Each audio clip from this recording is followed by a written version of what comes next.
जय श्री राम दोस्तों, हमारे चैनल मिस वैष्णव पर आपका हार्दिक स्वागत है।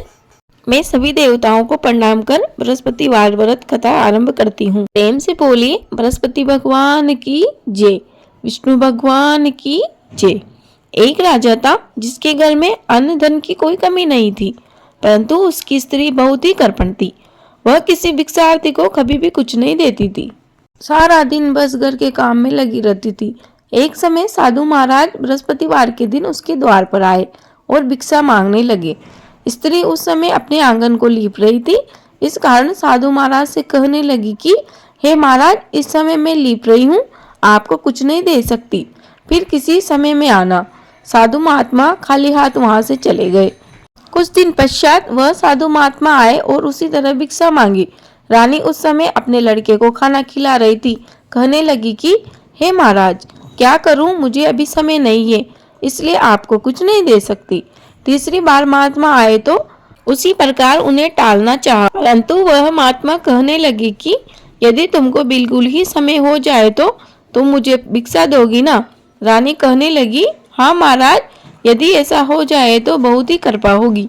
साधु महात्मा कहने लगे, अच्छा, मैं तुमको एक उपाय बतलाता हूँ। बृहस्पतिवार के दिन चढ़ने पर उठो और सारे घर में झाड़ू आदि लगाकर कूड़ा एक तरफ इकट्ठा करके रख दो। घर में चौका मत लगाओ। फिर स्नान आदि करके घर के सभी पुरुषों से कह दो कि वह हजामत आदि अवश्य बनवाए। रसोई बनाकर चूल्हे के पीछे रखा करो, सामने कभी ना रखो। सायकाल को बहुत अंधेरा होने के पश्चात दीपक जलाया करो तथा बृहस्पतिवार को पीले वस्त्र कभी मत धारण किया करो, ना ही पीले रंग की चीजों का भोजन करो। यदि ऐसा करोगी तो तुमको घर का कोई भी काम नहीं करना पड़ेगा। रानी ने ऐसा ही किया। बृहस्पतिवार को खूब दिन चढ़ने पर उठी, झाड़ू आदि लगाकर कूड़े को घर में एक तरफ इकट्ठा कर दिया। पुरुषों ने भी हजामत आदि बनवाए। भोजन बनाने के पश्चात चूल्हे के पीछे रख दिया। उसके पश्चात वह सब बृहस्पतिवारों को ऐसा ही करती रही। अब कुछ काल के बाद ही उसके घर में खाने तक को दाना भी नहीं रहा और भोजन के लिए दोनों समय तरसने लगे। राजा रानी से कहने लगा कि रानी, तुम यहाँ पर रहो, मैं दूसरे देश को जाऊं, क्योंकि यहाँ पर मुझे सभी मनुष्य जानते हैं, इसीलिए कोई कार्य भी नहीं कर सकता। देश चोरी परदेश भीख बराबर है। ऐसा बोलकर वह राजा परदेश चला गया। वहां जंगल में जाता और लकड़ियां काट कर लाता, उन्हें शहर में बेचता। इस प्रकार जीवन व्यतीत करने लगा। राजा के जाने के बाद रानी और दासी दुखी रहने लगी। किसी दिन भोजन मिलता और किसी दिन पानी पीकर रह जाती।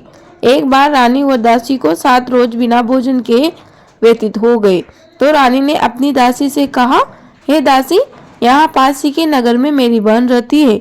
वह बड़ी धनवान है, इस कारण तो उसके पास जा और वहां से 5 सेर बेजर ले आ, जिससे कुछ समय के लिए गुजारा हो जाएगा। इस प्रकार रानी की आज्ञा मानकर दासी उसकी बहन के यहाँ गई। रानी की बहन पूजा कर रही थी क्योंकि उस रोज बृहस्पतिवार था। जब दासी ने रानी की बहन को देखा तो वह बोली, हे रानी, मुझे तुम्हारी बहन ने यहाँ भेजा है, मेरे लिए 5 सेर बेजर दे दो। इस प्रकार दासी ने कई बार कहा, परंतु रानी ने कुछ भी उत्तर नहीं दिया, क्योंकि वह उस समय बृहस्पतिवार के व्रत की कथा सुन रही थी। इस प्रकार जब दासी को किसी प्रकार का उत्तर न मिला तो वह बहुत दुखी हुई और क्रोध भी आया और लौटकर अपने गांव में रानी के पास आकर बोली, हे रानी, तुम्हारी बहन तो बहुत बड़ी आदमीन है, वह छोटे मनुष्यों से बात ही नहीं करती, इसलिए जब मैंने उससे कहा तो उसने किसी प्रकार का उत्तर ही नहीं दिया। उसका कोई दोष नहीं है, जब बुरे दिन आते हैं तब कोई सहारा नहीं देता। अच्छे बुरे का पता आपत्ति काल में ही लगता है। जैसी ईश्वर की इच्छा होगी वही होगा। यह सब हमारे भाग्य का दोष है। उधर उस रानी ने देखा कि मेरी बहन की दासी आई थी, परंतु मैं उससे नहीं बोली, इससे वह बहुत दुखी हुई होगी। यह सोचकर कथा को सुन भगवान विष्णु का पूजन समाप्त करके वह अपनी बहन के घर चल दी और जाकर अपनी बहन से कहने लगी, ए बहन, मैं बृहस्पतिवार का व्रत कर रही थी, तुम्हारी दासी गई थी, परंतु जब कथा होती है तब न तो उठते हैं न ही बोलते हैं, इसीलिए मैं नहीं बोली। कहो दासी, क्यों गई थी? रानी बोली, बहन, हमारे पास अनाज नहीं था, वैसे तुमसे कोई बातचीत भी नहीं है, इस कारण मैंने दासी को तुम्हारे पास 5 सेर बेजर लेने भेजा था। रानी बोली, बहन देखो, बृहस्पति भगवान सबकी मनोकामना पूर्ण करते हैं, शायद तुम्हारे घर में भी अनाज रखा हो। इस प्रकार के वचन रानी ने सुने तो वह घर के अंदर गई और वहां उसे एक घड़ा बेचर का मिल गया। तब रानी और दासी बहुत प्रसन्न हुई और दासी कहने लगी, हे रानी देखो, वैसे तो हमको भोजन नहीं मिलता था, लेकिन बृहस्पति देव की कृपा से आज हमें भोजन बनाने के लिए अपने ही घर में बेजर मिल गया। इसीलिए हम आज ही व्रत करते हैं। अगर इनसे व्रत की विधि और कथा पूछ ली जाए तो उसे हम भी किया करेंगे। तब उस रानी ने अपनी बहन से पूछा, हे बहन, बृहस्पतिवार के व्रत की कहानी कैसी है तथा यह व्रत कैसे करना चाहिए? रानी की बहन ने कहा कि हे बहन, गुरुवार के दिन व्रत में चने की दाल, मुनक्का से विष्णु भगवान का केले की जड़ में पूजन करे तथा दीपक जलावे, पीला भोजन करे और कहानी सुने। इस प्रकार करने से गुरु भगवान प्रसन्न होते हैं, अन्न, वस्त्र, पुत्र, धन आदि देते हैं एवं मनोकामनाएं पूर्ण करते हैं। इस प्रकार से रानी व दासी दोनों ने निश्चय किया कि बृहस्पति भगवान का पूजन अवश्य करेंगी एवं व्रत अवश्य रखेंगी। 7 रोज बाद जब बृहस्पतिवार आया तो उन्होंने व्रत रखा। गुड़साल में जाकर चना गुड़ बीन लाई तथा उसकी दाल से केले की जड़ में भगवान विष्णु का पूजन किया। अब पीला भोजन कहाँ से लाए? बिचारी बड़ी दुखी हुई, परंतु उन्होंने व्रत किया था, इसलिए गुरु भगवान बहुत प्रसन्न हुए थे और 2 थालों में सुंदर पीला भोजन लेकर दासी को देकर बोले, हे दासी, यह तुम्हारे और रानी के लिए भोजन है, तुम दोनों करना। दासी भोजन पाकर बड़ी प्रसन्न हुई और रानी से बोली, भोजन कर लो। रानी को इस विषय में कुछ भी पता नहीं था, इसीलिए वह बोली, अरे दासी, तू ही भोजन कर ले, क्यों हमारी व्यर्थ में हंसी उड़ाती है? दासी बोली, एक महात्मा भोजन दे गए हैं। रानी कहने लगी, वह भोजन तेरे लिए ही दे गए होंगे, तू ही भोजन कर। दासी कहने लगी, वह महात्मा हम दोनों को 2 थालों में भोजन दे गए हैं, इसलिए हम और तुम दोनों साथ साथ में भोजन करेंगे। इस प्रकार रानी व दासी दोनों ने गुरु भगवान को नमस्कार करके भोजन आरंभ किया तथा वह प्रत्येक बृहस्पतिवार को गुरु भगवान का व्रत एवं विष्णु भगवान का पूजन करने लगी। बृहस्पति भगवान की कृपा से फिर रानी व दासी के पास काफी धन हो गया। रानी फिर उसी प्रकार आलस्य करने लगी। तब दासी बोली, देखो रानी, तुम पहले इसी प्रकार आलस्य किया करती थी, तुम्हें धन रखने में कष्ट होता था, इस कारण सभी धन नष्ट हो गया था। अब गुरु भगवान की कृपा से धन प्राप्त हुआ है तो फिर तुम्हें आलस्य क्यों आ रहे हैं? बड़ी मुसीबतों के बाद यह धन हमें मिला है, इसलिए हमें दान पुण्य करना चाहिए तथा भूखे मनुष्यों को भोजन करवाओ, प्याव बनवाओ, ब्राह्मणों को दान दो, कुआं, तालाब, बावड़ी आदि का निर्माण करवाओ, मंदिर, पाठशाला बनवाकर दान दो, कुंवारी कन्याओं का विवाह कराओ, धन को शुभ कार्यों में खर्च करो, जिससे तुम्हारा यश फैलेगा तथा स्वर्ग प्राप्त होगा। रानी ने इस प्रकार के कर्म करने शुरू कर दिए। उसका यश फैलने लगा। रानी व दासी विचारने लगी कि न जाने राजा किस प्रकार से होंगे, उनकी कोई खबर नहीं मिली। गुरु भगवान से उन्होंने प्रार्थना की। तब भगवान ने रात्रि में राजा को स्वप्न में कहा, हे राजा, उठ उठ, तेरी रानी तुझे याद करती है, अपने देश को चलो। राजा प्रातःकाल उठा और विचार करने लगा, स्त्री जाति खाने व पहनने की संगनी होती है, पर भगवान की आज्ञा मानकर वह अपने नगर के लिए चलने को तैयार हुआ।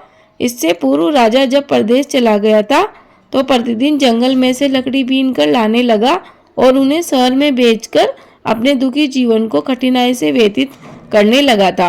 एक दिन राजा दुखी होकर पुरानी बातों को याद करने लगा और रोने लगा। तब उस जंगल में से बृहस्पति भगवान एक साधु का रूप धारण करके आ गए और राजा के पास आकर बोले, हे लकड़हारे, तुम इस जंगल में किस चिंता में बैठे हो, मुझको बतलाओ। यह सुनकर राजा के नेत्रों में आंसू आ गए और वह बोला, हे प्रभु, आप सब कुछ जानने वाले हो। इतना कह वह साधु को अपनी संपूर्ण कहानी बताने लगा। महात्मा दयालु होते हैं। उससे बोले, हे राजा, तुम्हारी स्त्री ने बृहस्पति देव का अपमान किया था, जिसके कारण तुम्हारी यह दशा हुई। अब तुम किसी प्रकार की चिंता मत करो, भगवान तुम्हें पहले से भी अधिक धनवान बना देंगे। देखो, तुम्हारी स्त्री ने बृहस्पतिवार का व्रत आरंभ कर दिया है और तुम मेरा कहना मानकर बृहस्पतिवार का व्रत करके चने की दाल, गुड़, जल को लोटे में डालकर केले का पूजन करो, फिर कथा कहो और सुनो।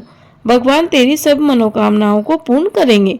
साधु को प्रसन्न देख राजा बोला, हे प्रभु, मुझे लकड़ी बेचकर इतना पैसा नहीं मिलता जिससे भोजन करने के पश्चात कुछ बचा सकूं। मैंने रात्रि में अपनी रानी को व्याकुल देखा है। मेरे पास कुछ भी नहीं है जिससे कम से कम मैं उसकी खबर तो मंगा सकूं। और मैं कौन सी कहानी कहूँ यह मुझको मालूम नहीं है। साधु ने कहा, हे राजा, तुम किसी प्रकार की चिंता मत करो। बृहस्पतिवार के दिन रोजाना की तरह लकड़ियां लेकर शहर में जाओ।